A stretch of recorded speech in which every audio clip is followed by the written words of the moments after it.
starred eyes, gentle maidens with sensual voices, imperious lords and fierce leaders of void brigands. Only rogue traders have not yet featured among Jai Hidari's intimate friends. Why do you ask, Shireen?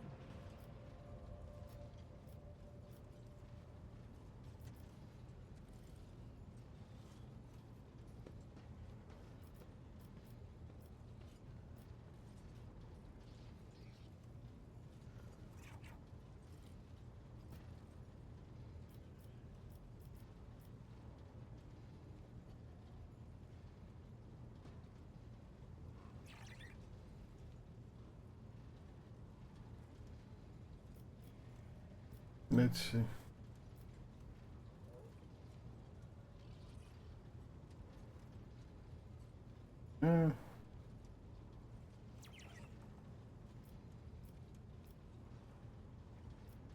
Why are you avoiding answering? You are prying at the treasures of my soul, my little secrets. How else can I keep them safe from such a powerful robber as the rogue trader? I dare not refuse you.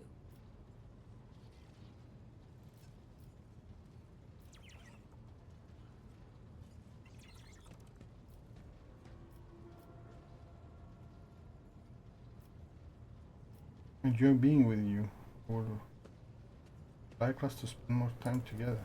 Oh, Shireen. With a few words, you have managed to make my heart flutter like a songbird caught in the snare of a skilled hunter. You enjoy being with me. Perhaps you even find me... amusing? Every girl dreams of hearing that she will make a fine toy and a worthy diversion. Can I see as a toy like you? I understand. I'm just having a little fun, Shireen. I can't possibly just say, oh, I like you too. Words as dry and dull as a voidsman's dinner. They are unworthy of us. If you are not simply amusing yourself by toying with my feelings, then why not give it a try? Go on. Or, wait. You haven't yet asked how I feel about being your romantic partner.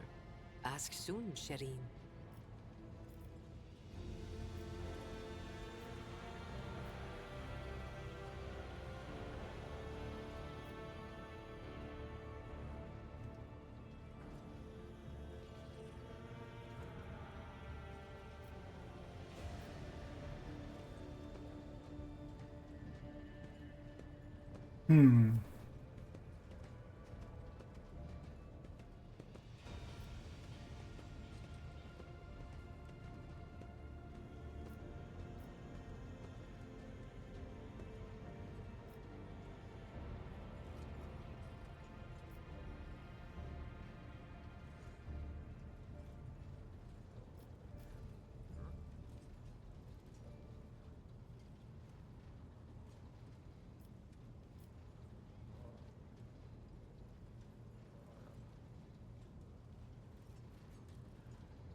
I'll do this meekly.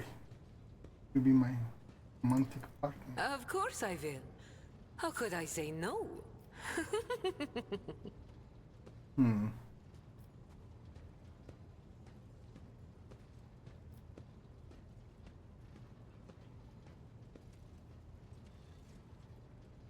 Inviting you to dinner for some decent one. I have no doubt that you are a wonderful conversationalist, Shireen. I will make a note of your invitation and make sure to take you up on it when I next get hungry. But if the feelings in your soul have become a fire that is burning you up from within, then you may express them by bestowing a gift upon your humble servant.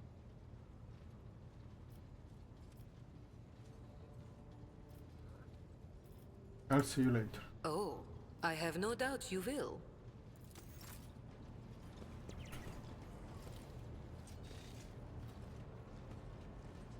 The Omniscient knows all, comprehends all.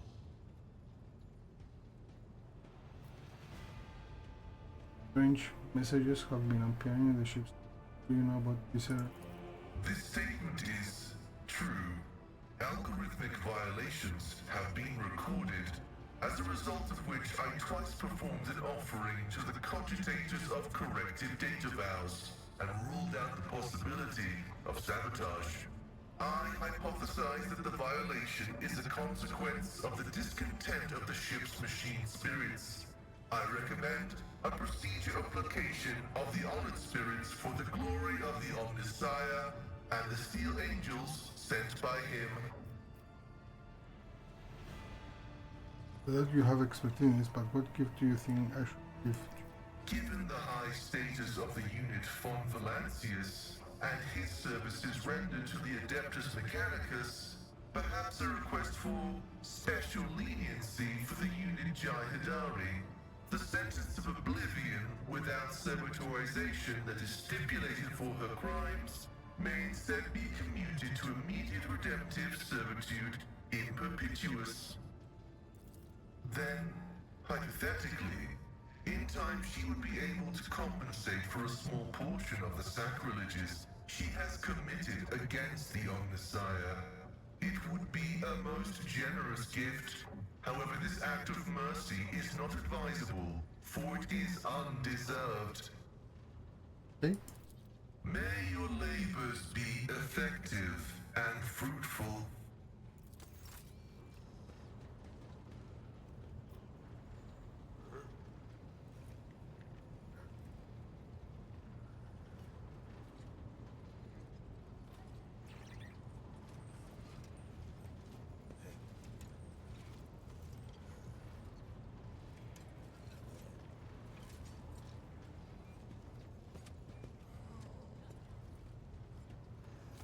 Dome.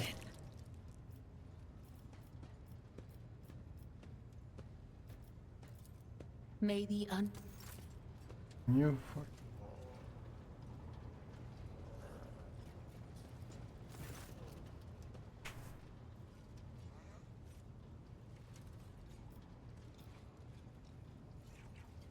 what kind of gives you like guy? Well, it would have to be something that screams, "Look how much the rogue trader loves me," in the faces of everyone she meets. Like a fabulous gown beyond anything that even the noble women of Dargonus can acquire. A princess of smugglers would love the opportunity to rub the nobility's noses in her newfound privileges.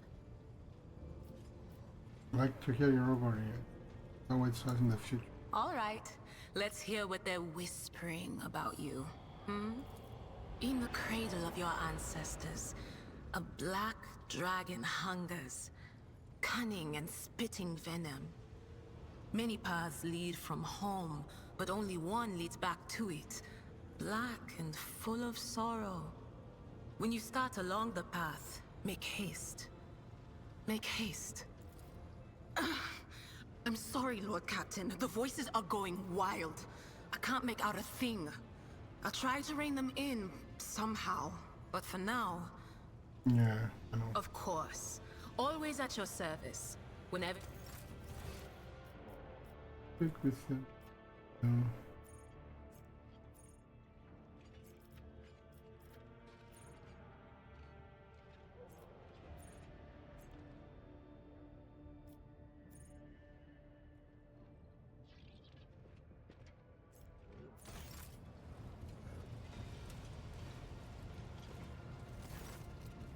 Lord Captain, the ship informed me we are in a meeting.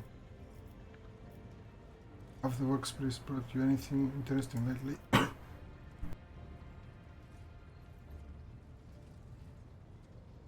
Information for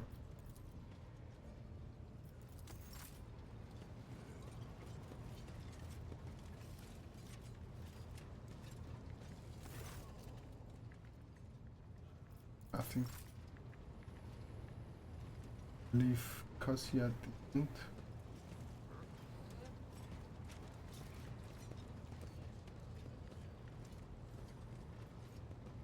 Okay. Ah. Clearly, your lordship. Your regional majority is at your service. Tell me about your responsibilities.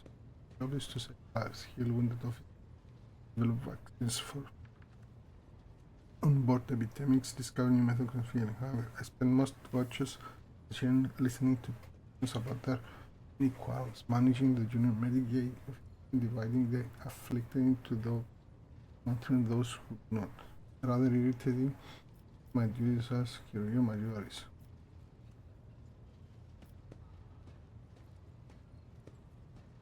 What sort of new methods? There are many. I'm ever in search of solutions to dangerous afflictions. My latest work involves studying particular lethal disease devours a person's financial scheme. Has already claimed a dozen lives, but the attacks were not in vain. I have learned much about the enemy, and the vaccine will soon be ready for testing. See. Hope I have satisfied your curiosity. Why did you come to serve on my faction? I was the master healer on the world that belongs to the shorter dynasty. I had managed to cure someone who was considered doomed. Not because of their illness, but because certain self-important priests had tried to cure them with a prayer and failed. After I put him to shame, he started spreading rumors that I owed my skill to the influence of the ruinous power. So drove under Lady Theodora, who expressed an appreciation to my talents and welcomed me and my family on her.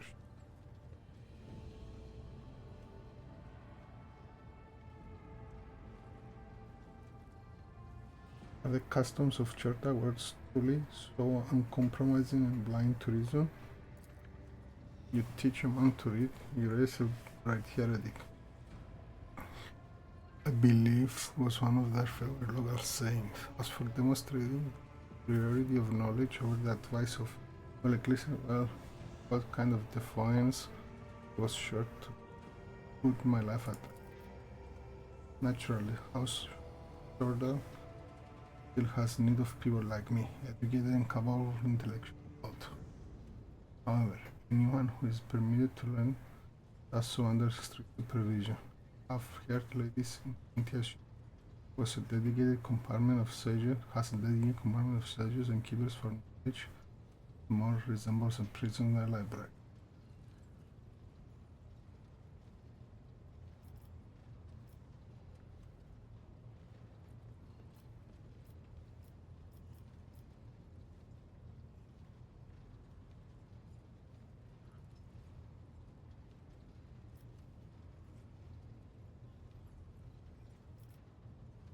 There is something else I wish to always use health.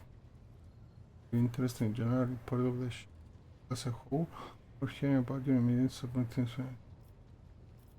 The senior officer, what kinds of complaints do they have? Master Hellman's headaches caused by his faulty implants. I have actions occasional digestion. The master's arms, combat wounds, can be hardly considered life-threatening. Hobbit cases that I'm obligated to manage. At least Infernus Master does not waste my time and simply comes to pick up when for him. General report. I'm not aware of any epidemics or other guild threats to the crew. Anything more normal. At least minor outbreak part of the club. The Medicaid are equipped with 3D, both industrial and combined, as well as dealing sporadically carrying out other matters. So, like gas, that will be all. So, only left, right? Let's step to agenda. Lord Captain, your presence is welcome. And I wish to apologize for my prior coldness. After our first meeting, I was concerned that he would turn out to be another faithless offshoot of the von Valancius dynasty, like the traitor Conrad. But now I see before me a worthy leader and servant of the Imperium. I am glad to accompany you in your endeavors. I would like to discuss Alice Prime and the relic that we want to find. Of course. My mission is all I can think about.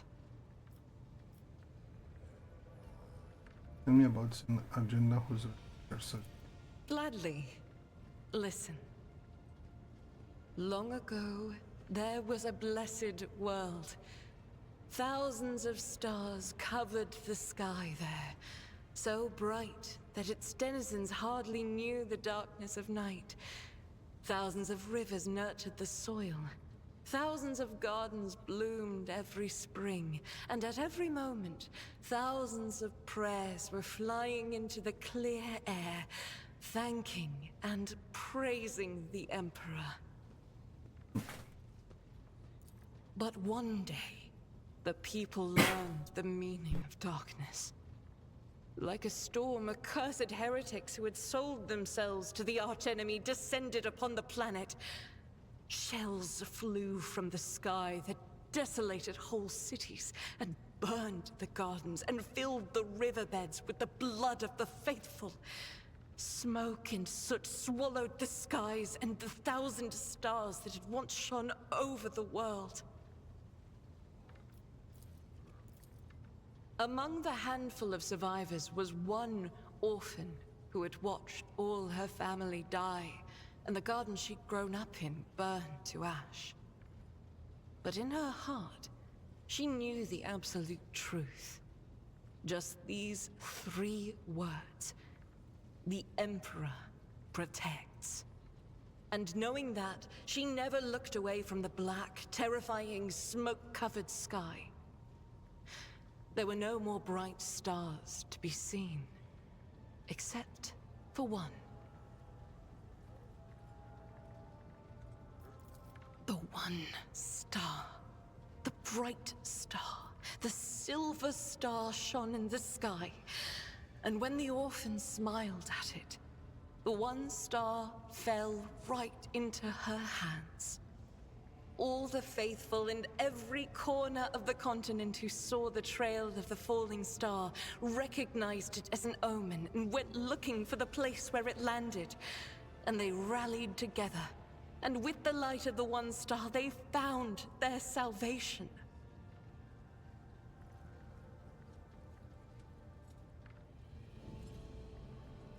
Here from the story.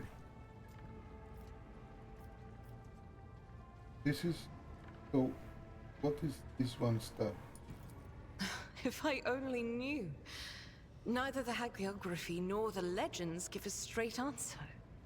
Classical iconographers believed that the star turned into a banner woven from silver thread, which, when brought onto the battlefield, would shed light that blinded only heretics, but did no harm to the faithful. Most of them portrayed Saint Argenta as a girl carrying this banner. Others think that upon falling from the sky, the one star became a holy chainsword, which Argenta later used to strike down monsters and enemies of the Imperium. In some of the earlier engravings, Argenta is depicted wearing power armor with a silver star on her chest. One theological theory suggests that this armor was, in fact, the relic. Some even think that the one star is actually the ship on which Argenta traveled. I feel that my undertaking will be fulfilled when I find the answer that has eluded the Ecclesiarchy for millennia. I pray we find the way to Salus Prime soon. The ruinous powers must be aligned against us. They stand in the way of faith. The girl from the story was Saint Argenta? Yes, that was the beginning of her hagiography. It is known that she lived on a world where heretics staged a terrible insurrection. They wiped out all life on the planet, except those whom Saint Argenta managed to save with the one star, and with the strength of her faith.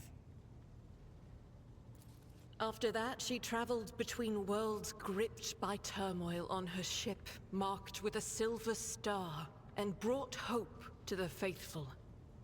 Numerous accounts confirm this.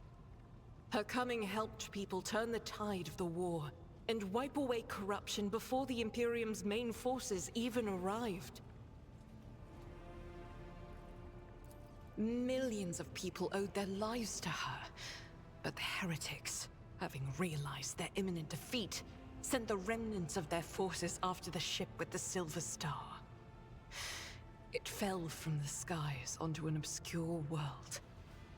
there are no definitive records of how old Argenta was at the time. In some chronicles, she's even called the Child Saint, but their credibility is questionable. Either way, she didn't live long, but she left a bright trail in her wake, like a falling star. I have no more questions. One day we will reach Salis Prime, and stand before the gates of Saint Argenta's ship. I know it. I believe. Are you ready to tell me more about yourself? If such is the rogue trader's wish, although there isn't much I can tell, I am the Emperor's daughter and his servant. What else is there to know? Where do you hail from? Now that I can tell you. I come from everywhere and nowhere. I am the child of officers of the Imperial Guard. I was born in the hold of a warship, grew up following my parents' deployments from one planet to another, and lost my family in the flames of a righteous war. My memory is like wafts of smoke over a still battlefield. The gray of a ship's plating, the strict cadence of life in military camps. My mother's uniform. I loved looking at it. Then, that battle, the rumbling, the shouting, and the soot. The screams of soldiers burning alive, and the gold of the regiment's Aquila. Untouched by soot or blood. The last unsullied piece of a world that was going mad. That was my last memory of my mother, and of my former life. Before the Progenium and the novitiate. Before my trials. Before the vows. That golden shard you carry with you. My own relic. It's the regiment's Aquila. Or rather, the fragment that survived the attack, the explosions, and the fire. For me, it's a reminder that purity and radiance can be preserved, even in the heart of darkness. So how did you become one of Adeptas Sororitas? Become. It's such a strange word for it. It seems right, but is that how one talks about their destiny? If you're asking about the path itself, that's easy enough to answer. First, like many other orphans, I endured the Progenium. Those years were rough, but I remember the hardship fondly. Few things can compare with the feeling of satisfaction from a past trial, even if it leaves your body aching from exhaustion, or your soul wincing in pain. I was one of the best among my peers, and I was selected for the novitiate in the ranks of the Adeptus Sororitas. When the hour came, I passed the trials and took my vows. The most joyous day of my life. The Emperor's light has always been with me. But to accept it with all your heart, to utter the oaths, that is a rapture like no other. Have you ever wished for a different lot in life? Have I ever... But that would be shameful weakness, almost heresy. Of course not. I was born for this. I live by the Emperor's will, and in his light, I myself am the light. I must be the light. For myself, and for those who ask for my protection. I was chosen to serve. But beyond that, I won't deny it. Few things elate me as much as the thought that the heretic felled by my shot will never again orphan a child. Thank you for your candor. It is my pleasure to be candid. What kind of gift do you think I could... If you want to do her good, give her a dose of conscience and a fear of the Emperor. That is what she truly needs. Yes. But if you want to please her, give her some meaningless jewelry, expensive and shiny. Such baubles wield magical power over hearts like hers. Thank you for this conversation.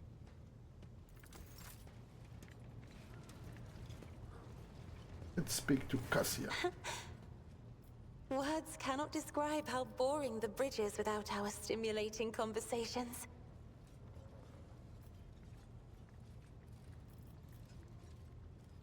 I have heard rumors that you are not getting well.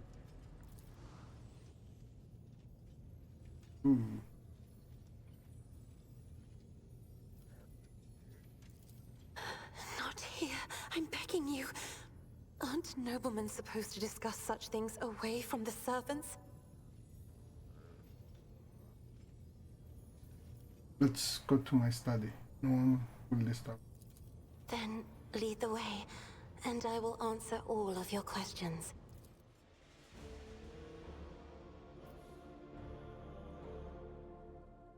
What is it you wanted to talk about, Lord Captain? I have nothing to say. You have found the accusations about my conflicts with the crew. I cannot recall my having a single quarrel with any of your people during my time.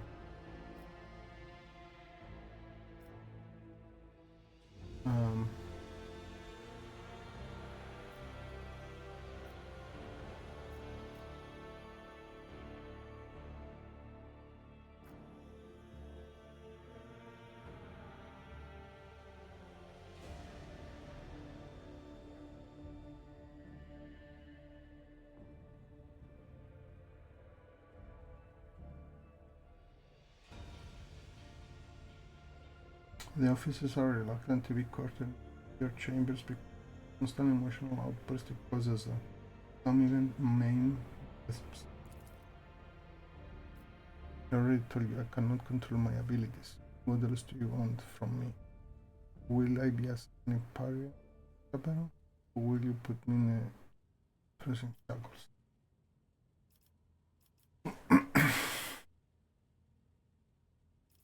Have been willfully changed interest in the ship. Officer beg to differ. Read numerous books on Earth, notaries, and canon. Professor solid honor that your officers are entering data in complete contravention of regulation. Holster, abandon distances between lines, leave mistakes, and even the simplest of spend the last few cycles correcting log entries, and I thought will place matter is off on the border. Okay. And yet the Seneschal did not appreciate my efforts, for some reason called them an outrage. Even though their days before been swatting me, notice all of your people do this when they are expected. Early one finds my furnace of